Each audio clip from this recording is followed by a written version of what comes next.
Hello, Isabella. I know you are one of the main producers of sparkling wines in Italy. Yeah. Could you tell me a little bit more on sparkling? I heard you just start to release or to produce a rosé sparkling, and I'm very interested in. Hi, Roman. It's nice meeting you, and thank you for the question. Yes, I am a Prosecco producer in Valdobbiadene, northeast of Italy, and the name of my winery is Ruggeri. It was established by my grandfather, Giustino, in 1950. So actually, we have been one of the first in our area. We do produce only Prosecco and only sparkling wines, and we just started since 1 year with a new product, which is a Rosé Prosecco. Nice color. Nice color, yes. And yeah, it's the first time ever that it's possible to produce a Rosé Prosecco. So we are very excited. But what about you? I know you have a super nice chateau in the south of France, and you're very strong on organic and natural wines. Yes, not natural wines, but I work for Château Léoube, yes, for 20 years now. Wow. I'm the head winemaker, and we mainly produce rosé, which is the traditional production in Provence. Still wines, still rosé, but also red and white and olive oil, like Italian estates, or most part of them. And we also produce a sparkling rosé, and recently a second one, just because we had a sort of request, the market was waiting for this. So we started 8 years ago now, for very small batch for the first production. It's not a Prosecco, it's a traditional method. So with the second fermentation in the bottle, exactly made as a champagne, even if I'm not supposed to tell that, to tell the name, I mean. So yes, we were very traditionally, and this sparkling wine just come to complete the range, and maybe the offer to special customer or the export markets, because in France, Prosecco, as you know, taking the biggest part of the market, and more place on the market, which is good for you. But people are here more still focused on the champagne and sparkling wines and mousseux. So yeah, we just started as a first test batch 8 years ago. Now it's 20,000 bottles for us, which is a high-level production for an estate in Provence, because it's so rare. I would say a lot of people started to produce sparkling, and they in Provence we are working on what we call the method Provençal, which is that the second fermentation is made with fresh juice. So it's maybe a particularity, can give good results, but it's still a very small production. So that's very interesting. I know your main product and your production. So why did you decide or test to produce a rosé sparkling especially? Is it especially for your market or for foreign market probably? Well, you know that as Italian, we like to make things complicated. So as in France, we also have a specific regulation for the production of wine, and everything is very precise. So by our regulation of production, by the law, we were forbidden to make Rosé Prosecco in the past. But you know, in our area, we have a huge tradition of production of growing Pinot Noir. So for us, it was quite natural to think, okay, let's try to mix our glera, which is the grape that it is used to make Prosecco. It was natural for us to think, let's try to mix the glera with the Pinot Noir. But then we were not allowed. But funny enough, we had a super huge request from the market. As you said, we have been quite lucky in the past years, and we worked hard, by the way. And so Prosecco had a very big growth all over the world, became very renowned. And so we had really a huge request for the Prosecco Rosé, but we were not allowed to make it. And so the world producers together, we asked to change the law, the regulation, and we were able to change it at the end, but it took years, okay? So we have been thinking about this for years. And finally, last year, we were able to put it on the market. And we are very, very happy because we are having very good feedback from the consumers and also from the professional. In fact, in the first year of being on the market, Prosecco Rosé has been reviewed, you know, in US from Wine Spectator or in UK from The Counter. And this is a very good sign because it means there is a lot of interest. And as Ruggeri, we are also happy because we had 90 points on Wine Spectator and 90 also on The Counter. But most important, this shows us that there is a general interest. Thank you. Thank you. So, you know, for us...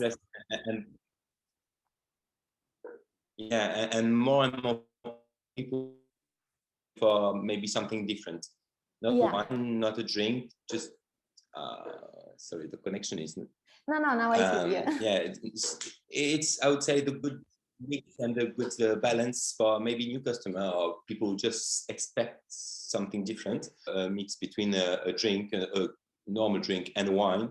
And it's a good product for people who expect new things and who expect testing new products. And it's a part of the new market, I think. Yeah, it's true. It's more easy that is intended as, you know, something for celebrations.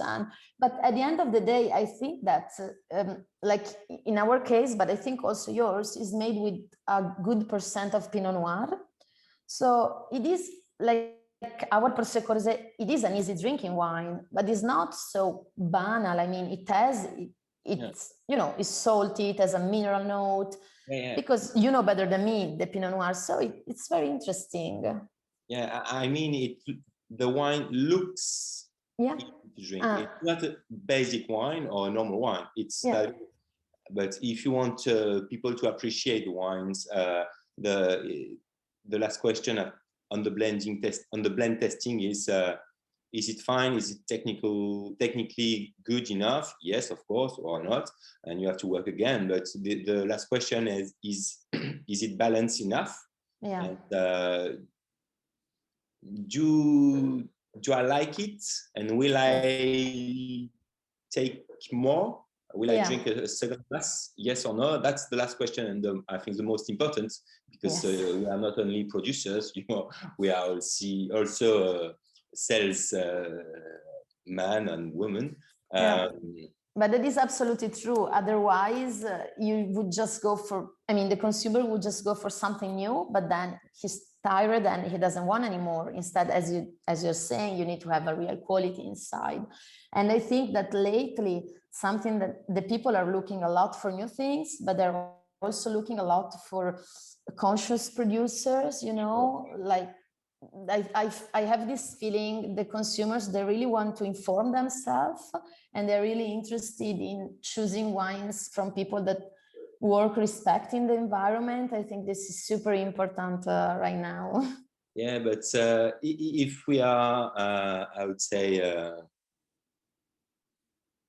producers, traditional producers, not to say something else, I don't want to be rude with my colleagues, but if we are traditional producers, we can't do differently. Of course, it's made with a long-term vision. Of course, it's made with the sustainability vision. Of course, the balance of the environment, the tradition of the process and the winemaking, just to keep the most balanced product at the end. But of course, to be really careful on what we used to do them and to produce them, and what we add in, because we had a few things, of course, organic or not, but we use, of course, different ingredients.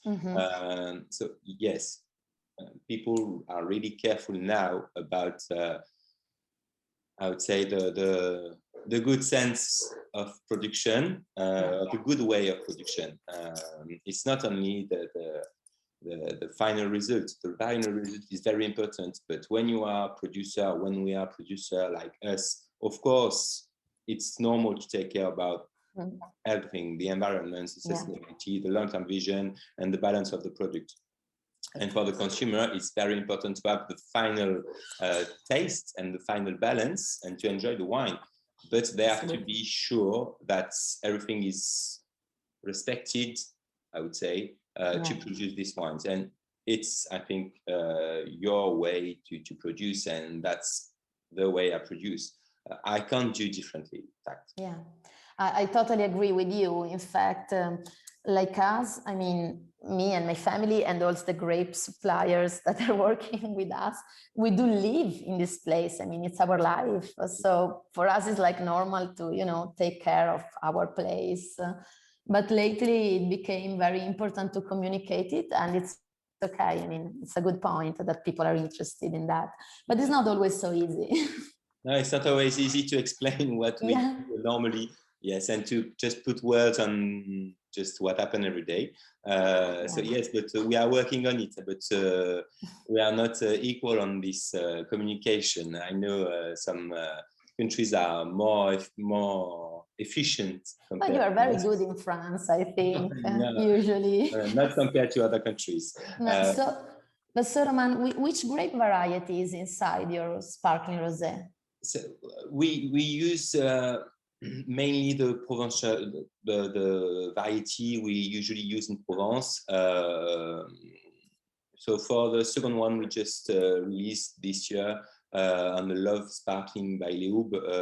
It's just a source wine from Grenache and Cinsault mainly, and maybe a little part of Syrah. Yeah, in fact, I'm not on a DOC or AOC for my sparkling wine. Because we don't have, we start to work on it, but I don't know exactly why, but it's not completely achieved for the Provence area. I think it won't be. So, whatever, we just did it by ourselves. That's good. It's a sparkling wine called Sparkling by Léoube or Sparkling de Léoube.